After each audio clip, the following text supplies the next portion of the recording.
Here we go. This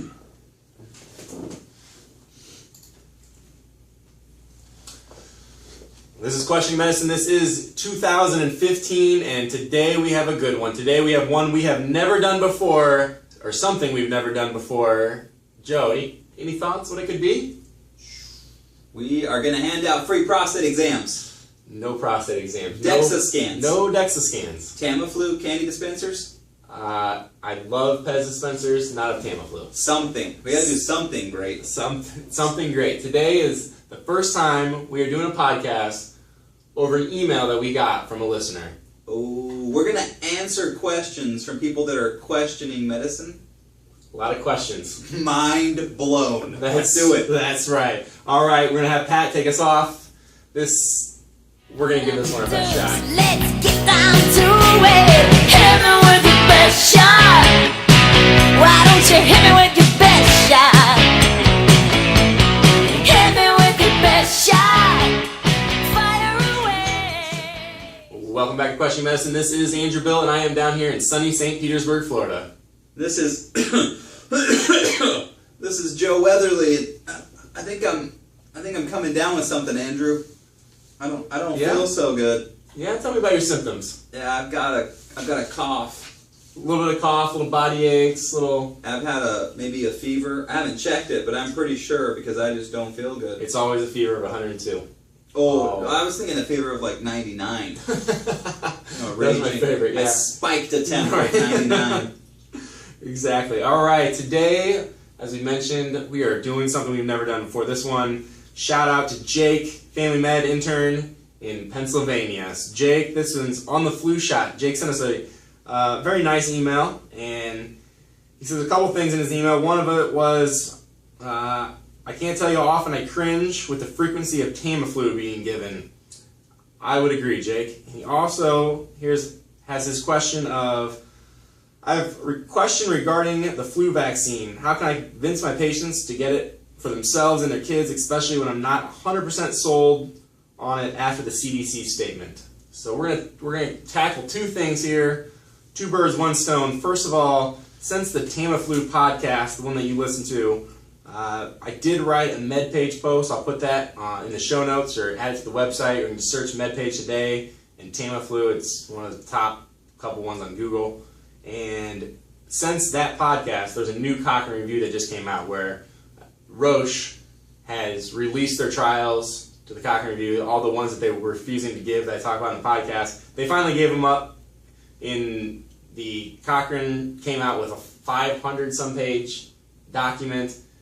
In reading it, as you can imagine, Roche gave over literally thousands. Some of these trials are 5,000, 10,000 pages long. So to go through that, all that evidence is quite a bit of work, but most of what I said in that podcast still holds true and still is valuable. New pieces of information that kind of came out from Cochrane, just to summarize for you, is that people who had the flu got sick, or got better, I should say. People who got the flu got better, on average, 18 hours earlier than those that didn't get Tamiflu. So instead of getting better at the middle of day 7, you got better roughly by the end of day 6. For what that's worth, I'm not really quite sure, but at least you have the numbers. You can tell your patient. The cost is still $125, $120, depending where you're at, and it didn't, as we mentioned in that podcast, seem to necessarily be effective for the elderly or those with COPD or heart conditions, which is concerning because those are the people that I would really be concerned about if they came down with the flu.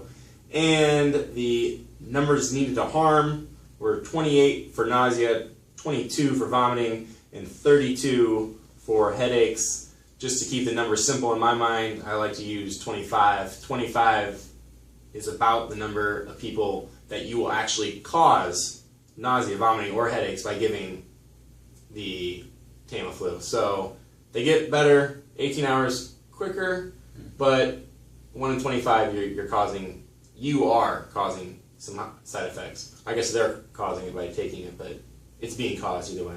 So you're telling me, Andrew, that for my cough, you're going to give me a medicine that will help me get better during the time that I'm asleep, probably.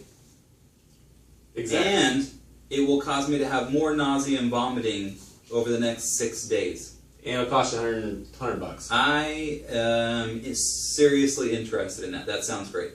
I figured That as much, sounds awesome. right? But in some people, you don't have a choice. I mean, the critically ill, those, all kinds of demographics of people that you just have to do something. I mean, there's nothing else.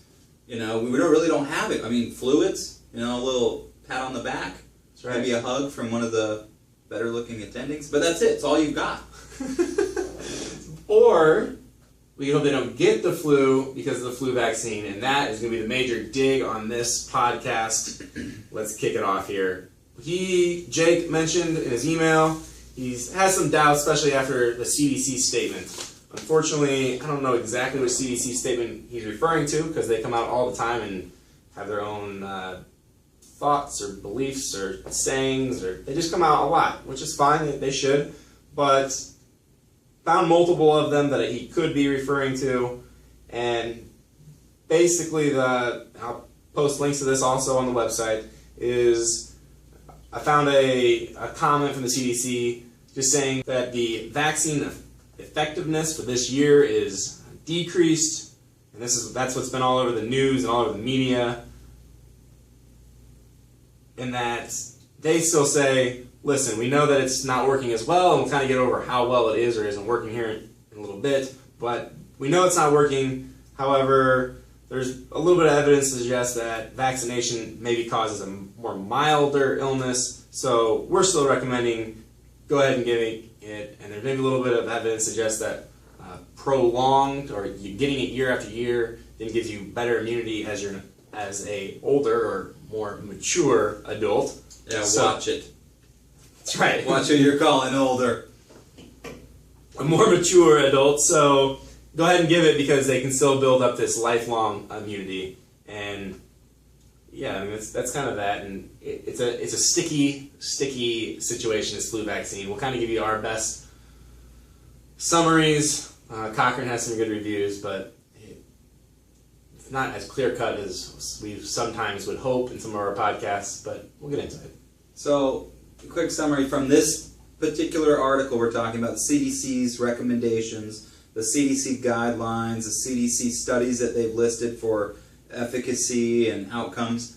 Yeah, you can give people the flu shot. There are some demographics where they think it doesn't help a whole lot. Probably marginal in the very old and in the very young asthmatics, if you want to buy into some of the Cochrane review data or analysis. But otherwise, outside of those demographics, it's beneficial.